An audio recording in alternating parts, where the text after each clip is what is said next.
Hi friends, welcome to நம்ம mutual fund YouTube channel. நான் Chandrakumar, mutual fund advisor. நம்ம சேனல்ல இன்னைக்கு என்ன பார்க்க போறோம்னா, HDFC manufacturing fund new fund offer பற்றி பார்க்க போறோம். ஹெச்டிஎஃப்சி மேனுஃபேக்சரிங் ஃபண்ட் ஆனது equity mutual fund sector fund category வகையை சார்ந்தது. இந்த ஃபண்ட்ல இருந்து நீங்க என்எஃப்ஓ பீரியட்ல இன்வெஸ்ட்மெண்ட் பண்ணணும்னா ஏப்ரல் 26 இருந்து மே 10 வரை இந்த ஃபண்ட்ல என்எஃப்ஓ பீரியட்ல நீங்க இன்வெஸ்ட்மெண்ட் பண்ணலாம். எப்பவே ஈக்விட்டி மியூச்சுவல் ஃபண்ட்ல நம்ம முதலீடு பண்ணும்போது பாத்தீங்கன்னா குறைந்தபட்சம் 5 வருடங்களாவது முதலீட்டை தொடர வேண்டும். கடந்த 30 வருஷமா பார்த்தீங்கன்னா இந்தியாவில் ஐடி பேராமெடிக்கல் துறையில் முன்னேற்றம் அடைஞ்ச மாதிரி மேனுஃபேக்சர்லாம் கிடையாது. அதற்கு முக்கியமான காரணங்கள் என்னன்னு பார்த்தீங்கன்னா, லாஜிஸ்டிக் காஸ்ட் அதிகமாக இருந்தது. வேர்ல்டு பேங்க் லாஜிஸ்டிக் இண்டெக்ஸ் படி பார்த்தீங்கன்னா 2014 ஆண்டு 54வது இடத்துல இருந்து இன்னைக்கு பாத்தீங்கன்னா 2023ல 38வது இடத்துல இருக்கு. இது ஒரு நல்ல முன்னேற்றம் தான். அது போல ரோடு இன்ஃப்ராஸ்ட்ரக்சர்ல பாத்தீங்கன்னா ஒரு நாளைக்கு ஆவரேஜா 3 கிலோமீட்டர் ரோடு தான் போட்டுட்டு வந்திருந்தாங்க. ஆனா இப்ப 2023ல பாத்தீங்கன்னா ஒரு நாளைக்கு 30 கிலோமீட்டர் ரோடு ஆவரேஜா போட்டுட்டு இருக்காங்க. அது போலதான் லேபர்லாலையும் 44 சட்டங்களை 4 கோடுக்கு கீழே கொண்டு வந்திருக்கிறாங்க. அது போல ஈஸி ஆஃப் டூயிங் பிசினஸ் பாத்தீங்கன்னா வேர்ல்டு பேங்க் ரேங்கிங் படி 2013ல பாத்தீங்கன்னா 142வது இடத்துல இருந்தது. 2020ல பாத்தீங்கன்னா 63வது இடத்துல இருக்கு. இதுவும் ஒரு நல்ல முன்னேற்றம் தான். அதை தவிர்த்து இன்சென்டிவ் ஸ்கீம்லாம் கொடுக்குறாங்க மேனுஃபேக்சரிங்கை ப்ரொமோட் பண்றதுக்கு. ஒரு நாட்டோட முன்னேற்றத்துக்கு பாத்தீங்கன்னா முக்கியமா ஒர்க்கிங் பீப்புளோட பங்களிப்பு மிக முக்கியமானது. 2000 ஒர்க்கிங் பீப்புள் என்ன கன்சிடர் பண்றாங்கன்னா, ஏஜ் 30ல இருந்து 60 வரைக்கும் உள்ளவங்க தான் ஒர்க்கிங் பீப்புள் நம்ம கன்சிடர் பண்றோம். 2045வது ஆண்டு வாக்கில் பார்த்தீங்கன்னா இந்தியாவில் ஒர்க்கிங் பீப்புள் பார்த்தீங்கன்னா 152%, அதாவது விட 1.5 மடங்கு அதிகமாக இருக்கும். யூஎஸ்ல பார்த்தீங்கன்னா இப்போ விட 13% தான் அதிகம். பிரேசிலில் 3%. மற்றபடியே எல்லா நாட்டிலையும் தைவானில் -3%. இன்றைக்கு உள்ள ரேட்டை விட 3% குறைஞ்சதாக இருக்கும் ஒர்க்கிங் பாப்புலேஷன். தாய்லாந்தில் பார்த்தீங்கன்னா -4%. ஜப்பானில் பார்த்தீங்கன்னா இப்போ கூட நம்மளுக்கு எல்லாருக்குமே தெரியும், ஜப்பானில் ஓல்ட் ஏஜ் பீப்புள் தான் நிறைய இருக்கிறாங்க, யங் ஜென்ரேஷன் இல்லைன்னு. -11% இருக்கும். யூரோப்பில் பார்த்தீங்கன்னா -45%. நம்மளுக்கு போட்டியாக இருக்கக்கூடிய சைனாவில் பார்த்தீங்கன்னா -119%. அதாவது இன்னைக்கு வேலை பார்க்கறதுல பாதி பேருக்கு குறைவாக தான் அங்கே சைனாவில் வேலை பார்ப்பாங்க 2045வது ஆண்டு. இதெல்லாம் நம்மளுக்கு பாசிட்டிவாக இருக்கு. இது மாதிரி ஒரு இடத்துல மேனுஃபேக்சரிங் காஸ்ட் கம்மியாக இருக்குதுன்னா எம்ப்ளாயோட சேலரியும் கம்மி பண்ணுறாங்க. யூஎஸ்ல ஒரு ஆவரேஜ் எம்ப்ளாயோட சேலரி மேனுஃபேக்சரிங் ஃபீல்டில் பார்த்தீங்கன்னா $5058 இருக்கு. இது கிட்டத்தட்ட இந்திய மதிப்பில் பார்த்தீங்கன்னா 4.5 லட்சம் வரும், 4.25 லட்சம் வரும். ஒரு டாலருங்கிறது பார்த்தீங்கன்னா 84 ரூபா கிட்ட இருக்கு. இது இந்தியாவில் பார்த்தீங்கன்னா ஒரு மேனுஃபேக்சரிங் எம்ப்ளாயோட ஆவரேஜ் காஸ்ட் பார்த்தீங்கன்னா $198. அதாவது இந்திய மதிப்பில் பார்த்தீங்கன்னா 15,500 ரூபாய் தான் வருது. நம்மளுக்கு நல்லா தெரியும் மேனுஃபேக்சரிங்கில் இருக்கவங்க சேலரி ரொம்ப கம்மி தானே. இது ஒரு மேனுஃபேக்சரிங் ஃபீல்டுக்கு அந்த கம்பெனி வச்சிருக்க ஓனருக்கும் நல்ல ப்ராஃபிட் கொடுக்கறதுக்கு ஒரு வாய்ப்பாக இருக்குது.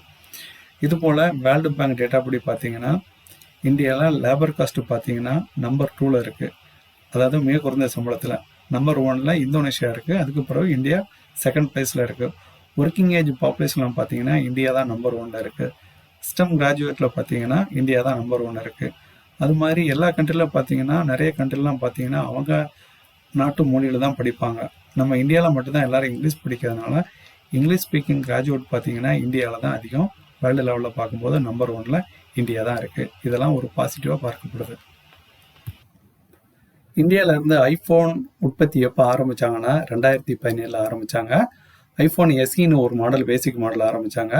அதோட குளோபல் எக்ஸ்போர்ட் பார்த்தீங்கன்னா 1% குறைவாக தான் இருந்தது. 2019 வரை அதே நிலை தான் நீடிச்சது. 2022ல் பார்த்தீங்கன்னா ஒரு நல்ல முன்னேற்றம் இருந்தது. ஐஃபோன் 13 அண்ட் 14 மாடல் பார்த்தீங்கன்னா 7% மேலே எக்ஸ்போர்ட் பண்ணாங்க. அதுவே 2023ல் பார்த்தீங்கன்னா 10% அதிகமாக இந்தியாவிலேருந்து எக்ஸ்போர்ட் பண்ணியிருக்காங்க. இது கூட ஒரு நல்ல முன்னேற்றம் தான். ஹெச்டிஎஃப்சி மேனுஃபேக்சரிங் ஃபண்டில் பார்த்தீங்கன்னா இந்த 691 கம்பெனியில் இருந்து செலக்டடில் 50 கம்பெனியில் தான் முதலீடு பண்ண போகிறாங்க. அது செக்டார் வைஸ் பார்த்தீங்கன்னா கேபிட்டல் குட்ஸில் இருந்து 190 கம்பெனி இருக்குது. அது 17% கவரேஜ் இருக்குது. ஆயில் அண்ட் கேஸ் பார்த்தீங்கன்னா 12 கம்பெனிகள், அதில் 16% கவரேஜ் இருக்குது. ஆட்டோமொபைலில் பார்த்தீங்கன்னா 72 கம்பெனிஸ் இருக்குது, 16% கவரேஜ் வருது. ஹெல்த் கேரில் பார்த்தீங்கன்னா 77 கம்பெனி, 12% கவரேஜ் வருது. கன்சூமர் டியூரபிள்ஸில் பார்த்தீங்கன்னா 72 கம்பெனி, 9% கவரேஜ் வருது. ஃபாஸ்ட் மூவிங் கன்சூமர் குட்ஸில் 63 கம்பெனிஸ் இருக்குது, 8% கவரேஜ் வருது. மெட்டல் அண்ட் மைனிங்கில் பார்த்தீங்கன்னா 27 கம்பெனி இருக்குது, 8% கவரேஜ் வருது. கெமிக்கலில் 95 கம்பெனியில் 7% இருக்குது. கன்ஸ்ட்ரக்ஷன் மெட்டீரியலில் 28 கம்பெனியில் 6% கவரேஜ் இருக்குது. டெக்டைல்ஸில் இருந்து 35 கம்பெனியில் இருந்து 1% தான் கவரேஜ் இருக்குது. அதர்ஸில் வந்து பார்த்தீங்கன்னா 20 கம்பெனிகள் இருக்குது. மார்க்கெட் கேபிடலைஸ்ட் வச்சு பார்த்தீங்கன்னா லார்ஜ் கேப் எனப்படும் மிகப்பெரிய கம்பெனிகளில் 43 கம்பெனியில் முதலீடு பண்ணுறாங்க. இது வந்து பார்த்தீங்கன்னா 55% இருக்குது. மிட் கேப் எனப்படும் நடுத்தர கம்பெனிகளில் இருந்து பார்த்தீங்கன்னா 76 கம்பெனி இருக்குது. இதில் கவரேஜ் பார்த்தீங்கன்னா 22% வருது. ஸ்மால் கேப் எனப்படும் சிறிய நிறுவனங்களில் பார்த்தீங்கன்னா 572 கம்பெனியில் இருக்குது. இதில் வந்து கவரேஜ் பார்த்தீங்கன்னா 23% வருது. நம்ம எந்த ஒரு ஃபண்டில் முதலீடு பண்ணாலும் அதோட ரிட்டர்ன் வந்து ரொம்ப முக்கியமாக நம்ம பார்க்கணும். எதுக்கு இன்வெஸ்ட்மெண்ட் பண்ணுறோன்னா நல்லா ரிட்டர்ன் கிடைக்கணும்னு சொல்லிட்டு தான்.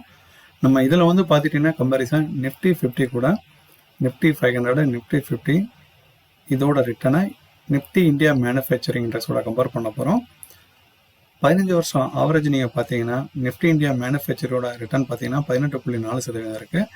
நிஃப்டி 500ல் பார்த்தீங்கன்னா 16.9% தான். நிஃப்டி 50ல் பார்த்தீங்கன்னா 15.6 தான். நிஃப்டி 50யோட பார்த்தீங்கன்னா கிட்டத்தட்ட 3% அதிகமாக கொடுத்துருக்கு.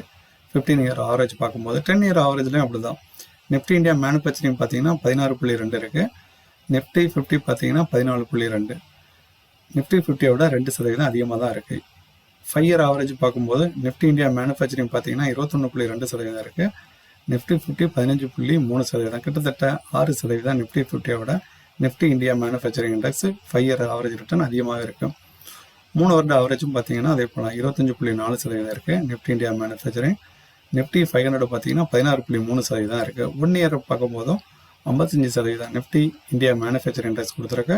நிஃப்டி 50 பார்த்தீங்கன்னா 30.1% தான் கொடுத்துருக்கு. எல்லாருமே சேஃபஸ்ட்டுன்னு பார்த்தீங்கன்னா நிஃப்டி 50 ஒரு இண்டெக்ஸ் ஃபண்டு தான் முதலீடு பண்ணுவாங்க. இந்த ஃபண்டில் குறுகிய காலத்தில் ஏற்ற இறக்கம் அதிகமாக இருந்தாலும் லாங் டர்மில் இதில் இன்வெஸ்ட்மெண்ட் பண்ணும்போது இந்த இண்டெக்ஸ் நல்ல ரிட்டர்ன் தான் கொடுத்துருக்கு. HDFC மேனுஃபேக்சரிங் ஃபண்டோட பேசிக் டீட்டெயிலை பற்றி பார்க்க போகிறோம். இந்த ஃபண்டானது ஒரு ஓப்பன் எண்டட் ஃபண்டு தான். இந்த ஃபண்டை முதலீடு பண்ணக்கூடிய பெஞ்ச்மார்க் இண்டெக்ஸ் பார்த்தீங்கன்னா நிஃப்டி இந்தியா மேனுஃபேக்சரிங் இண்டெக்ஸ். இந்த ஃபண்டோட ஃபண்டு மேனேஜர் பார்த்தீங்கன்னா மிஸ்டர் ராகேஷ் சேத்தியா. இந்த ஃபண்ட்லேயும் டைரக்ட் அண்ட் ரெகுலர் பிளான் இருக்குது. எப்போவே டைரக்ட் பிளானில் பண்ணுங்கள். ரெகுலர் பிளானில் பார்த்தீங்கன்னா 80 பைசாலேருந்து ₹1 வரைக்கும் எக்ஸ்பென்ஸ் வச்சு அதிகமாக இருக்கும். இந்த ஃபண்டில் இருந்து பார்த்தீங்கன்னா உங்களுக்கு க்ரோத் அண்ட் டிவிடெண்ட் பிளான் இருக்குது. எப்போவுமே க்ரோத் ஆப்ஷனை செலெக்ஷன் பண்ணுங்கள். இந்த ஃபண்டில் பார்த்தீங்கன்னா டூரிங் தி NFOவில் இருந்து நீங்கள் ₹100 இருந்து கூட இந்த ஃபண்டில் முதலீடு பண்ணலாம். இப்போ எந்த ஒரு மியூச்சுவல் ஃபண்டுக்கும் பார்த்தீங்கன்னா என்ட்ரி லோடு கிடையாது, எக்ஸிட் லோடு இருக்குது. உங்களுடைய இன்வெஸ்ட்மெண்ட்டாக வித்தின் 1 மந்தில் நீங்கள் செல் பண்ணிங்கன்னா 1% எக்ஸிட் லோடு இருக்குது. 1 மந்த்துக்கு பிறகு செல் பண்ணும்போது பார்த்தீங்கன்னா எக்ஸிட் லோடு கிடையாது. யாருமே மியூச்சுவல் ஃபண்டில் இன்வெஸ்ட்மெண்ட் பண்ணும்போது லாங் டர்மாக தான் பண்ணுறோம். அதனால் 5 இயர் 7 இயர் 10 இயர் பண்ணுறோம். இதனால் என்ட்ரி அண்ட் எக்ஸிட் லோடை பற்றி முடிவு பண்ண தேவையில்லை. இந்த வீடியோ பிடிச்சிருந்ததுன்னா லைக் பண்ணுங்கள், ஷேர் பண்ணுங்கள், மறக்காமல் சப்ஸ்கிரைப் பண்ணிடுங்க. அடுத்த வீடியோவில் பார்க்கலாம். தேங்க்ஸ் ஃபார் வாட்சிங்.